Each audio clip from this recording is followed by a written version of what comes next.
Hei! Mitä koti merkitsee sinulle? Useimmille ihmisille on koti hyvin henkilökohtainen paikka, jossa he rentoutuvat ja lataavat akkujaan. Kun ajattelen kotia, kuvittelen lepääväni takapihalla, jossa aurinko ja vieno tuulenvire hyväilevät kasvojani. Miellyttävän kodin saa ottamalla luonnosta parhaat palat terveellisen sisäilman luomiseen.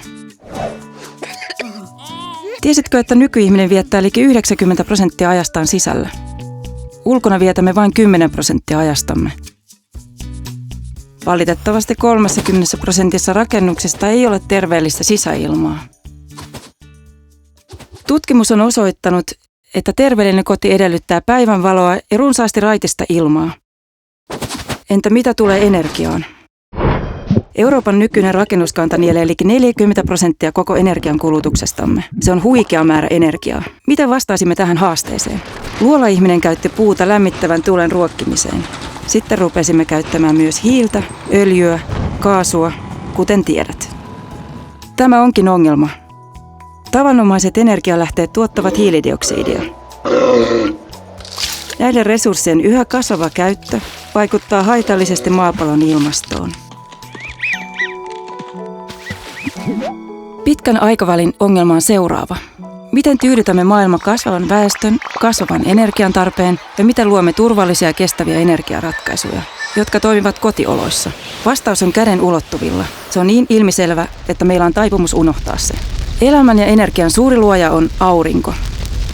Kun aurinko lämmittää maata, se aiheuttaa valtavia vesi- ja ilmavirtoja.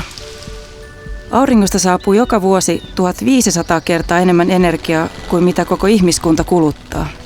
Nykyään ihminen muuntaa vain suhteellisen pienen osan tästä energiasta suoraan käyttökelpoiseen muotoon. Potentiaali on siis ällistyttävä. Auringon energian hyödyntämiseen kotona on saatavilla monta yksinkertaista järjestelmää. Aurinkopaneeleja lämpimän käyttöveden tuottamiseen ja lämmitykseen, aurinkokennoja sähkön tuottamiseen. Ja kenties helpoin ratkaisu on antaa ikkunoiden tehdä koko työ. Auringonsäteiden aallonpituus on sellainen, että ne pystyvät tunkeutumaan lasin läpi. Kun ne osuvat kiinteään pintaan, aallonpituus muuttuu ja säteet on vangittu lämpönä talon sisälle. Muistatko tuulenvireen takapihallani? Käytä lämpötilan säätelyyn ikkunaa tai aurinkosuojaa. Voit antaa talosi hoitaa kyseisen työn älykkäällä taloautomaatiojärjestelmällä. Talo on kuin elävä olento. Päivänvalon ja raittiin ilman avulla se antaa sinulle raikkaan ja terveellisen sisäilman. Siitä voi tulla jopa pysyvää hankkimalla energiaympäristöä säästävällä tavalla suoraan auringosta.